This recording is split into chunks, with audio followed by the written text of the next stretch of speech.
درس کے آغاز سے پہلے سابقہ درس کے ایک نقطہ کی وضاحت ضروری ہے۔ غالباً درس کے آخری مرحلے میں نے عرض کیا تھا کہ قرآن کریم کا اسلوب بیان بھی ایک معجزہ ہے۔ عرب کے جو اپنی زبان پہ اتنا نازاں تھے کہ وہ ساری دنیا کو عجم یعنی گونگا کہتے تھے، وہ بھی انگشت بدندہ تھے کہ اس انداز اور اسلوب کے متعلق کیا کہیے، یہ نہ نظم ہے نہ نثر ہے، وہ اما تو چیزیں دیگری، اس انداز میں بھی یہ کوئی اور شے ہے، اور وہ شے ایسی ہے کہ جس کی مثل نہیں لایا جا سکتا، جس کی نقل نہیں کی جا سکتی۔ وہ عاجز آ گئے تھے اس کے اسلوب بیان پہ بھی، اور میں نے عرض کیا تھا کہ اس کے بعد بھی عربی زبان کے بڑے بڑے محقق غیر مسلم بھی اور مسلمان بھی، وہ بھی یہ تحقیق کرتے رہے کہ اس اسلوب بیان کے متعلق کیا کہا جائے۔ وہ شعر کے خصوصیات پہ بھی پورا اترتا ہے اور شعر نہیں ہے۔ خود قرآن نے کہا ہے، اللہ تعالیٰ نے، کہ ہم نے اپنے رسول کو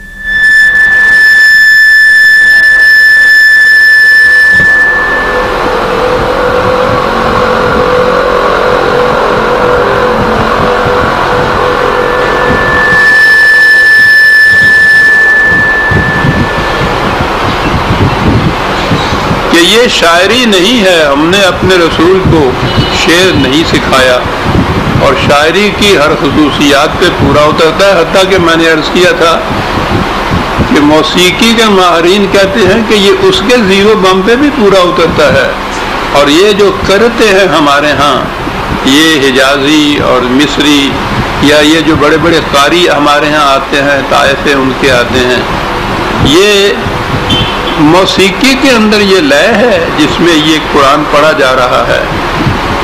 تو گویا اس کی کیفیت یہ ہے۔ وضاحت طلب نقطہ یہ تھا کہ اس سے یہ نہ سمجھیے گا کہ میں اس سے متفق ہوں کہ قرآن کو اس طرح پڑھنا چاہیے، بالکل نہیں۔ یہ تو امت کے خلاف ایک سازش تھی، امت کو قرآن کریم سے دور لے جانے کے لیے، بیگانہ رکھنے کے لیے، اور ایک اطمینان جھوٹا فریب نفس دلانے کے لیے یہ کیفیت پیدا کی گئی کہ اس کے ظواہر پہ ہی سارا زور دیا گیا کہ اس کے مطالب اور مقاصد ذہنوں سے دور رہیں۔ قرآن کو ناظرہ پڑھنا چاہیے، یعنی ناظرہ پڑھنے سے بہت ثواب ہوتا ہے۔ ناظرہ کے معنی ہے اس کے الفاظ پڑھتے چلے جائیے اور الفاظ کے معنی نہ سمجھ میں آئیں۔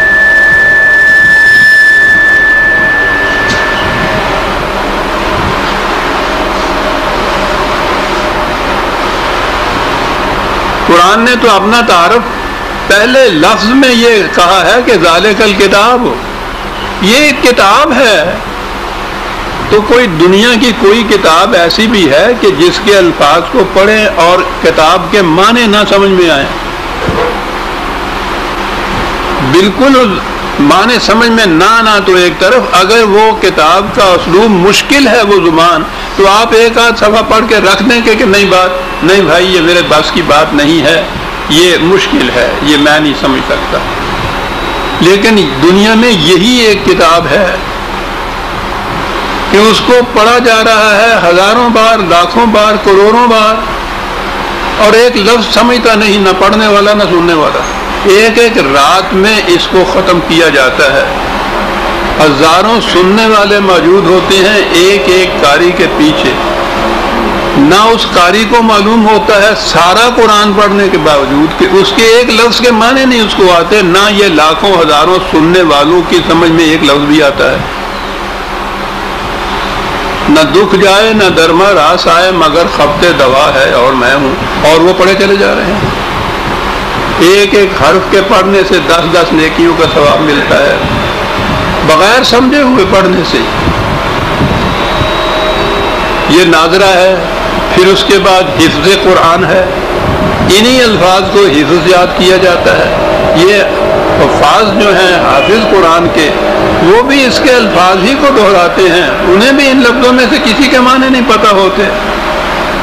پھر اس کے بعد ایک فن قرات آ گیا صاحب، قاری ہیں، تجوید بھی اسے کہتے ہیں.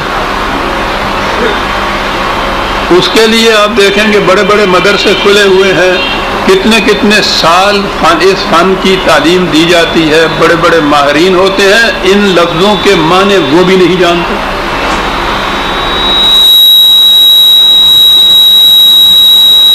یعنی آپ نے غور فرمایا کہ امت مطمئن ہو گئی ہے اس بات سے کہ یہ وہ کتاب ہے کہ جس کے الفاظ کو دہرا لیا جائے تو مقصد پورا ہو جاتا ہے. ضرورت نہیں ہے کہ اس کے معنی بھی سمجھ میں آئے، مفہوم بھی سمجھ میں آئے.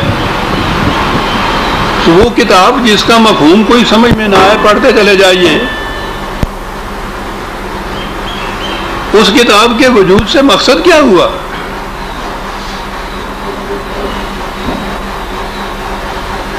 اس کے ظواہر کی طرف توجہ دینے سے اور آگے بڑھے جناب.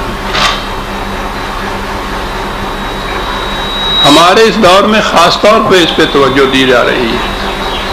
قرآن کریم کا ایک ماڈل ہے، پتہ نہیں من بھر کا یا کتنا، وہ فلاں جگہ رکھا ہوا ہے، اس کی تجویز ہے، ماڈل قرآن کا رکھا ہوا ہے. قرآن کریم سونے کی تاروں سے لکھا گیا ہے، کتنے سال لگے اور کتنے لاکھوں روپے اس پہ صرف ہوئے. پھر وہ تورکن وہ دہرایا گیا، اس کے جلوس نکالے گئے. پھر پچھلے دنوں سے یا 2-3 سال سے وہ قرآن کریم ہے جس کا ایک پارہ ایک من بھر کا ہے. وہ یہاں ہی نہیں بلکہ اگلے دنوں یہ تھا کہ وہاں انگلینڈ میں بھی اس کی زیارت کرائی جا رہی ہے، اس کو دہرایا جا رہا ہے. اور 40 پارے پھر آپ سوچ لیجئے کہ 40 من کے وہ لگے ہوئے ہیں اس کے اوپر. کتنا روپیہ خرچ آ رہا ہے اور کتنی ان لوگوں کی اعتراف ہو رہا ہے، وہ اس طرف لگے ہوئے ہیں. اس کی کتابت میں یہ ٹھیک ہے، قرآن کریم صحیح لکھا ہوا ہونا چاہیے، خوش خط لکھا ہوا ہونا چاہیے، نگاہوں کو اچھا لگے، اچھی طرح سے پڑھا جائے، اتنی سی بات. لیکن اس کتابت کے اندر بھی اب کاریگریاں دکھاتے چلے جاتے ہیں فن کتابت والے، عجیب عجیب قسم. ڈور کو سلجھا رہے ہیں اور سرا ملتا نہیں. وہ جو کوئی لکھا ہوا ہوتا ہے، اور تو اور مجھے ان فنون سے بھی دلچسپی ہے، بعض اوقات مجھے دقت پیش آتی ہے سمجھنے کے لیے کہ یہ کون سی آیت ہے جو لکھی ہوئی ہے. فن ہے، لگے ہوئے ہیں اس کے، چلی ہوئی ہے قوم. اس شغف کے اندر ساری قوم کی قوم ڈوبی ہوئی ہے.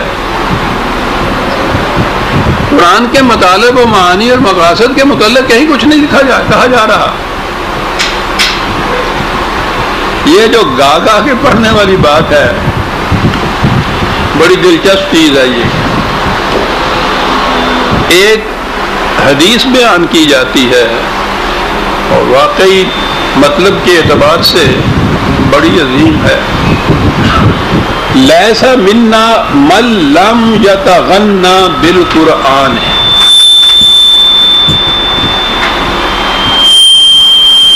غور کیجئے کتنی بلند چیز ہے. جس شخص کو قرآن کسی اور چیز سے مستغنی نہیں کر دیتا، بے نیاز نہیں کر دیتا، غیر خداوندی رہنمائی سے، دنیا کی ہر چیز سے، جس شخص کو قرآن اس سے مستغنی نہیں کر دیتا، حضور نے کہا وہ ہم میں سے نہیں ہے.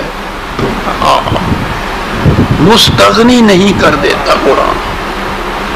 قرآن کی ایک آیت ہے، اس کا مفہوم یہ ہے، قرآن نے یہ کہا ہے خود اللہ تعالیٰ نے کہ کیا تمہارے لیے یہ کافی نہیں ہے کہ ہم نے قرآن نازل کر دیا ہے. یہ کافی ہونا چاہیے انسان کو. انسانی رہنمائی کے لیے، ایک ضابطۂ حیات ہونے کے لیے قرآن مکتفی ہونا چاہیے، کافی ہونا چاہیے. کتنی عظیم ہے یہ حدیث. نظر آتا ہے کہ واقعی نبی اکرم صلی اللہ علیہ وسلم کی روایت ہے کہ جس شخص کو قرآن غیر قرآنی چیزوں سے مستغنی نہیں کر دیتا وہ ہم میں سے نہیں ہے. اب یہ تغنا یہاں ایک لفظ آیا ہے، اس میں زیر کے ساتھ غین کے غنا پڑے تو اس کے معنی گانا ہوتا، تو اس کا ترجمہ کیا جاتا ہے جو قرآن کو گا کر نہیں پڑھتا وہ ہم میں سے نہیں ہے.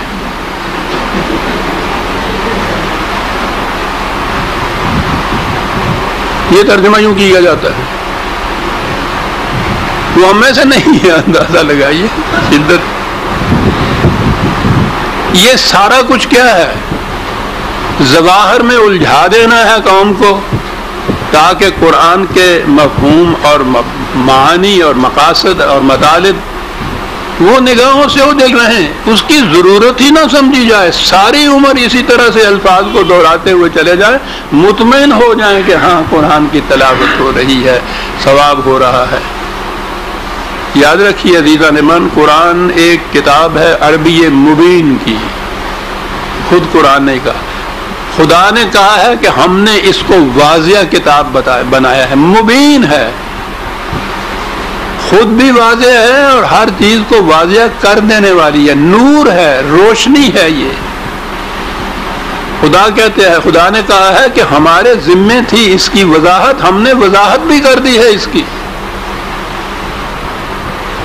ایسی کتاب کہ جو ضابطۂ حیات ہے، پوری انسانیت کے لیے رہنمائی کا کوڈ ہے، واضح ہے، روشن ہے، اس کتاب کو بہرحال اسی انداز سے پڑھا جانا چاہیے نا کہ اس سے یہ مطالب اور مقاصد واضح ہوں۔ اور وہ خود قرآن نے کہا ہے وَلَقَدْ يَسَّرْنَا الْقُرْآنَ، بڑا آسان ہے قرآن۔